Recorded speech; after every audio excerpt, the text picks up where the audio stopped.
네, 반갑습니다. 네, 우리 기도하고 우리 에스겔서 마지막 강의 6강 특강 시작하도록 하겠습니다. 우리 기도하겠습니다. 사랑의 주 하나님 은혜를 감사합니다. 또 오늘 우리에게 허락하신 귀한 날 우리가 함께 모여서 하나님의 말씀을 연구하고자 합니다.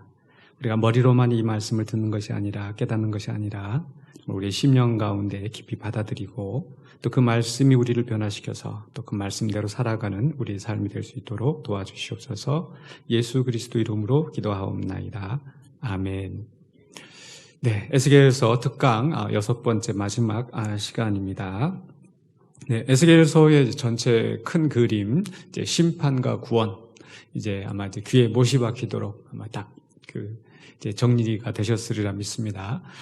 그래서 에스겔서를 볼 때 우리가 심판과 구원의 메시지가 있다라는 것을 기억하시고 그 안에 이제 1장부터 24장까지 유다 심판, 그리고 25장부터 32장까지 이방 심판, 그리고 이제 지난 시간에 우리가 보았던 것이 33장부터 39장까지 이제 백성의 회복, 구원의 메시지의 시작이었었죠. 그리고 이제 오늘 들어갈 부분이 이제 바로 이 40장부터 48장까지 이제 성소 회복의 말씀을 우리가 함께 보도록 하겠습니다. 지금까지 이렇게 큰 흐름을 우리가 이제 살펴보면은요, 맨 먼저 그 백성들이 범죄하여서 하나님께서 그들을 이제 심판하신다라는 내용이었었죠. 그 범죄 내용이 무엇이었습니까? 이웃을 압제하고 피를 흘리고 또 우상을 섬기면서 또 성전에서 온갖 가증한 일을 하였던, 그래서 하나님의 성소를 더럽혔던 그 백성들의 범죄함이 나왔었고, 이제 그에 대해서 하나님께서 이제 어떻게 하셨어요? 그 백성들이 그 성소에서 온갖 그 더러운 일을 하여서 성소를 더럽혔기 때문에 하나님의 영광이 떠나갔다. 그래서 두 번째로 이제 기억하실 제목은 하나님의 영광이 성소에서 떠나가고, 그 성소에서 떠나고 나서 그 다음에 무슨 일이 벌어져요? 이제 성소가 파괴되어지는 거죠. 하나님의 이름이 있는 그 거룩한 그 성전이 이방인들에게 짓밟히게 되고, 그 다음에 어떻게 돼요? 결국은 나라도 망하고 백성들은 이제 이방의 포로로 끌려가고 흩어지고 죽고 이렇게 망하게 되는 거죠. 그게 이제 심판의 메시지의 큰 흐름이었어요. 그리고 나서 이제 구원의 메시지는 이제 하나님께서 그 백성들을 모으신다. 사방에서 하나님의 백성들이 모으신다. 지난주 우리가 말씀 나눴던 것 중에서 그 목자 없는 양과 같이 흩어져 있고, 목자가 있긴 있었는데 그들이 자기 배만 불리고 또 양들을 바른 길로 인도하지 않았기 때문에 그로 말미암아서 결국 목자들이 다 흩어지게 되었다. 하나님이 이제 친히 목자가 되셔서 그들을 다 모으실 것이다. 자, 모으셔서 어떻게 했어요? 원수들을 이제 정복하시는 내용이 나오죠. 그래서 에돔은 황폐하게 되고 가까이 있는 원수, 또 그리고 이제 38장 39장에서는 이제 멀리 있는 원수들, 그 곡의 왕이 나왔었죠. 마곡에 나오는데, 지난주에 우리 질문이 하나 나왔어요. 그 지도상으로 좀 어디쯤에 있는가를 우리가 생각해 봤으면 좋겠다. 이제 그런 질문이 나왔었는데, 사실 어느 특정 지역을, 그 특정하기가 쉽지는 않고, 또 그것이 꼭 중요한 어느 지역인가가 꼭 이렇게 중요한 건 아니다. 이제 그런 말씀을 드렸었는데, 우리가 에스겔서 38장에서 잠깐 가보시면요. 38장 2절에서 인자야 너는 마곡 땅에 있는 로스와 메섹과 두발 왕 곡에게로, 그래서 로스, 메섹, 두발, 곡 또는 마곡, 우리에게는 좀 생소한 지명들이죠. 근데 이게 어디서 맨 처음에 나오는 거 하니, 창세기 10장으로 가보시면은요, 창세기 10장.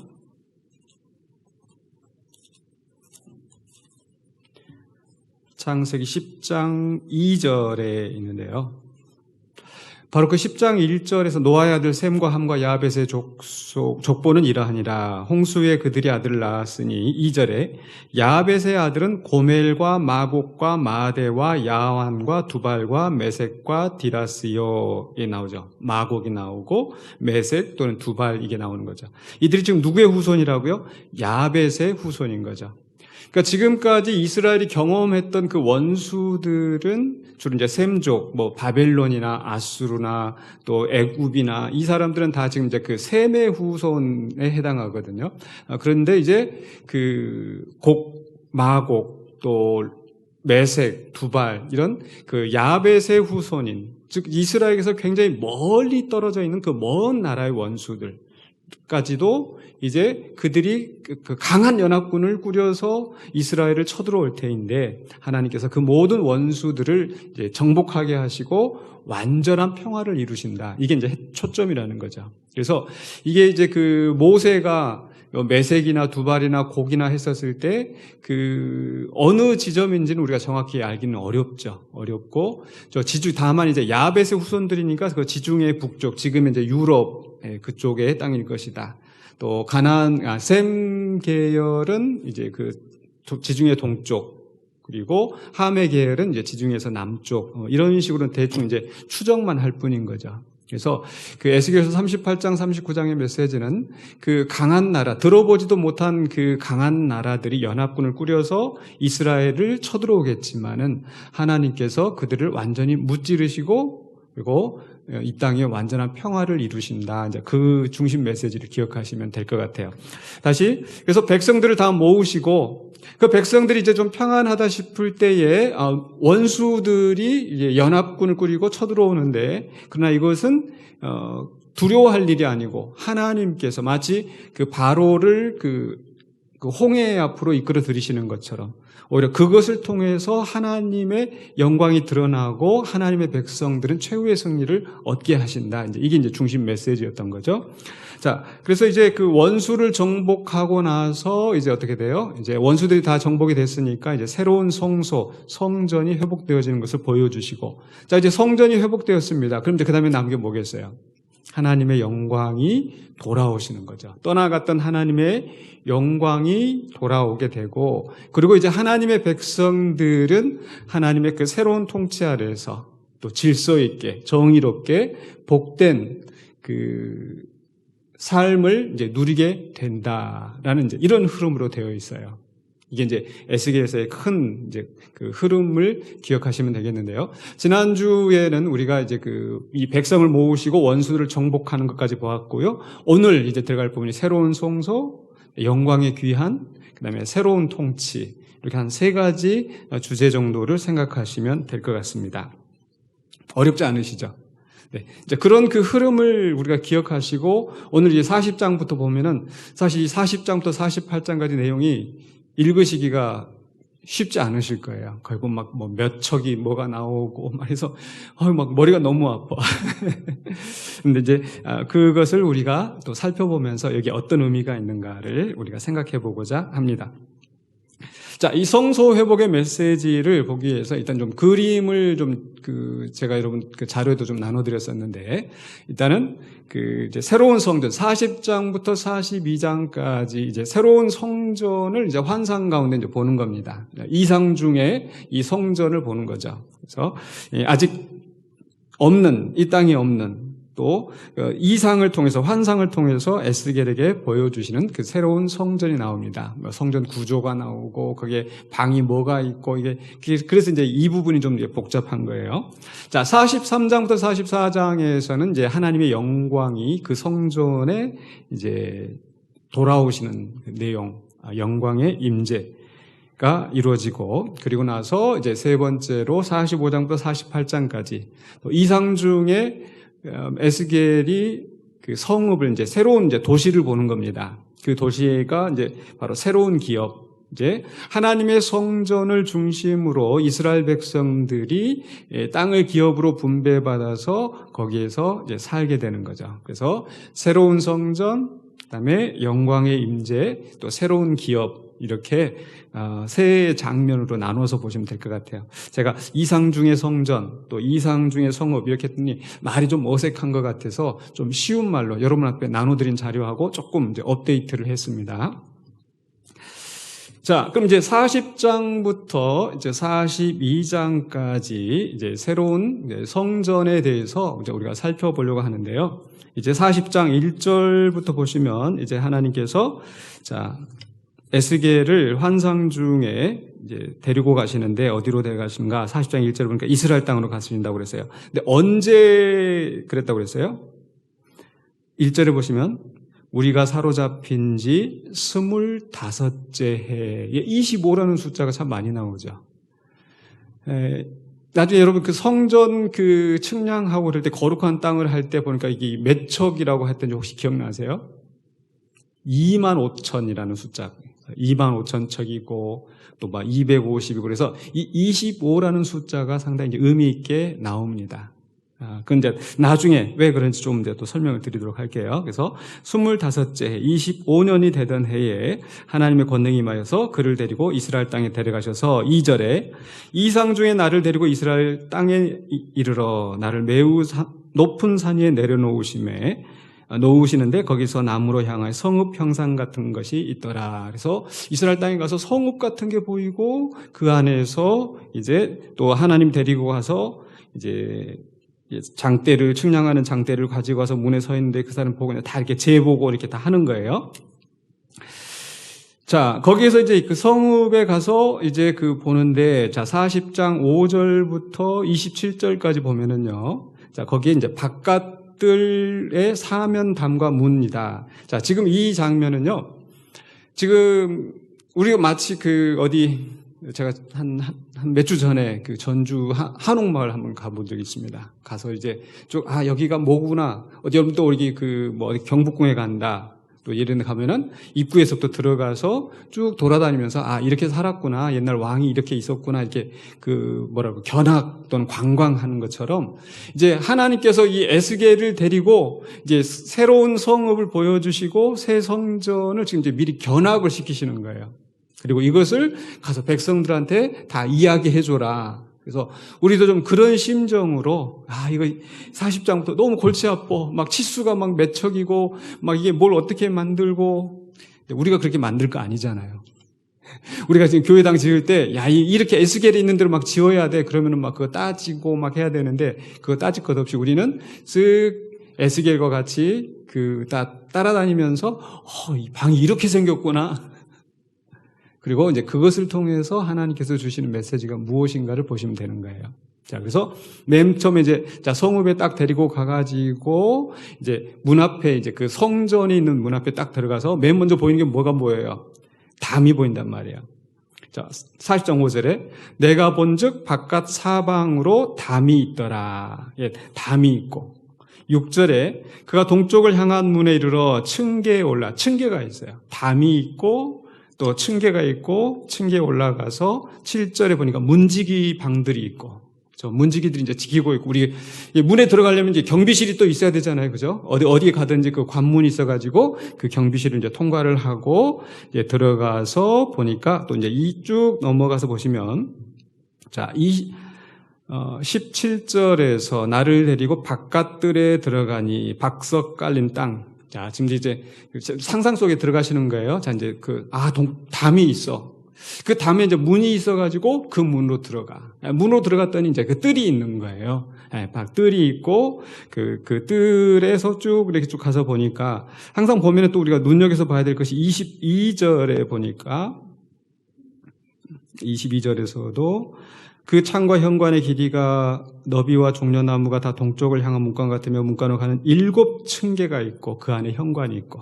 그러니까 지금 문을 통과하기 전에 항상 이렇게 층계로 올라가서 그 다음에 이제 들어가고 문을 통과해서 이제 들어가겠죠. 그래서 북쪽에 있는 문, 또 24절부터는 남쪽에 있는 문, 그리고 28절 28절부터 이제 안뜰로 넘어가네요.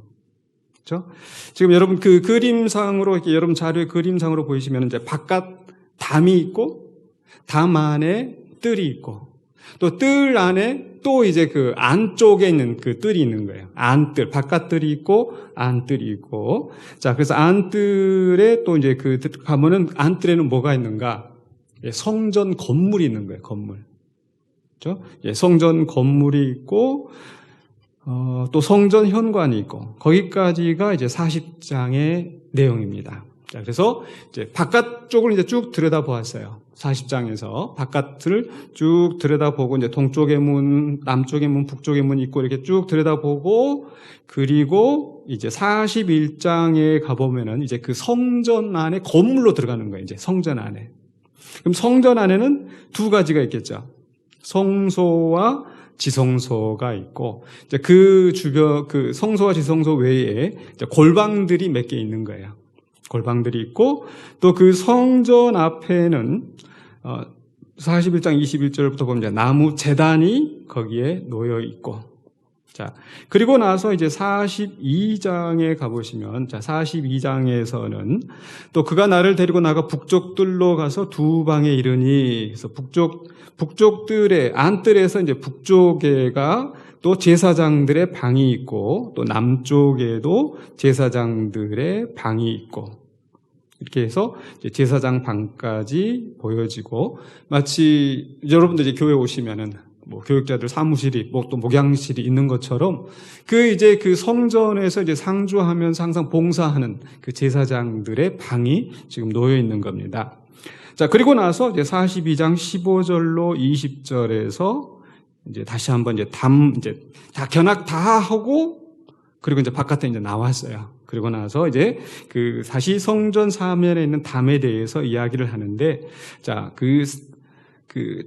사방담 15절에 사방담을 측량하는데 해서 뭐 500척 동쪽으로 500척 뭐 북쪽으로 500척 쭉 나오다가 20절에 여기가 이제 중요해요.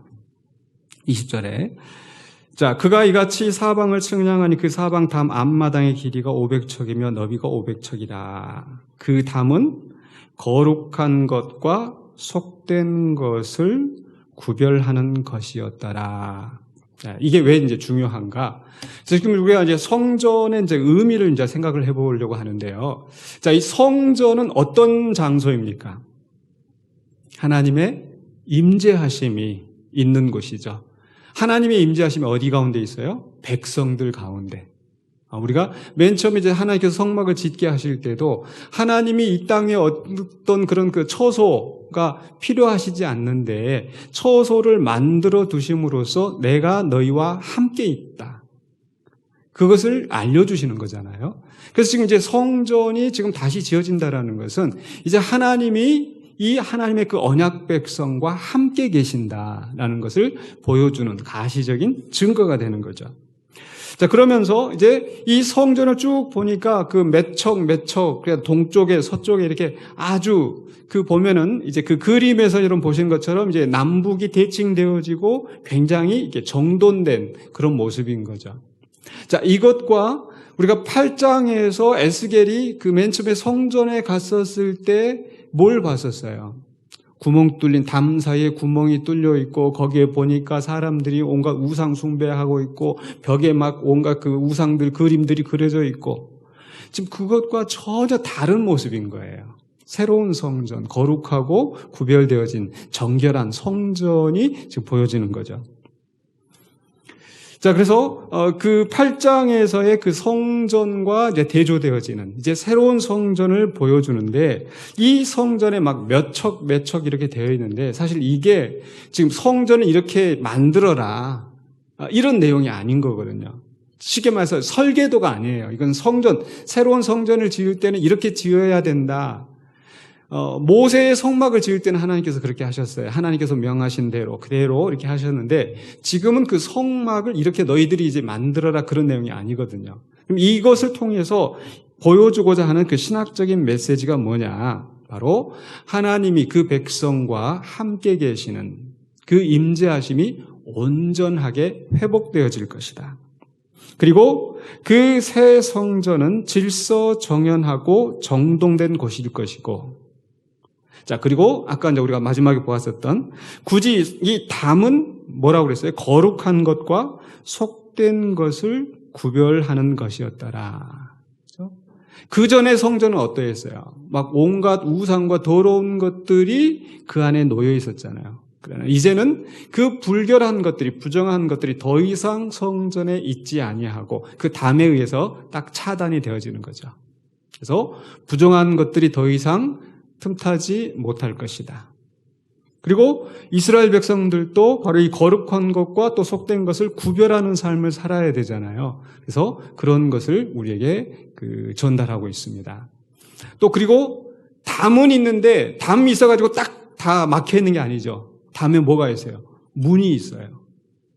즉 소통이 이루어지는 겁니다. 그런데 아무나 들어왔다가 막 나갔다가 이렇게 하는 것이 아니라 거룩하게 또 구별되어진 것들, 또 이런 것 정결하게 또 된 것들이 들어오고 또 합당한 절차에 의해서 그 들어오고 즉 하나님께 예배하고 하나님을 섬기고 하는 이런 예배가 회복되어지는 거죠. 그래서 담이 있고 문이 있고 또 아까 뭐가 있다고 그랬어요? 층계가 있다고 그랬죠. 층계가 있는 것은 이제 이런 일반 땅보다는 더 높은, 그래서 또 점점 가보면 이제 안뜰에 들어가면 거기도 또 가면 또 층계가 있어요. 그래서 지금 이제 점점 더 거룩해지는, 그래서 하나님의 그 거룩하심을 이제 집중하게 하는 그런 효과가 있는 겁니다. 성막에서도 마찬가지였어요. 맨 바깥쪽에는 이제 동, 또 이제 중간에는 은, 또 가운데는 금, 그리고 지성소에는 이제 정금으로 해서 이런 그 계단이 있는 것은 바로 하나님의 거룩하심을 드러내는 그런 효과가 있는 거죠. 그래서 이런 그 층계를, 담을 통해서 거룩한 것과 속된 것을 구별하게 하시고 또 이런 그 층계를 통해서 하나님의 더욱더 그 거룩하심을 드러나게 하시는 겁니다. 이게 이제 그 성전 구조 안에서 우리가 배워야 될 메시지입니다. 그래서 하나님은 가장 거룩하신 분. 또 그 하나님의 거룩하심을 따라서 우리도 그 거룩함을 닮아가야 된다라는 거. 그래서 그 거룩함의 계단이 있는 것을 우리가 살펴볼 수 있겠습니다. 자, 성전 어떻게 잘 보셨나요?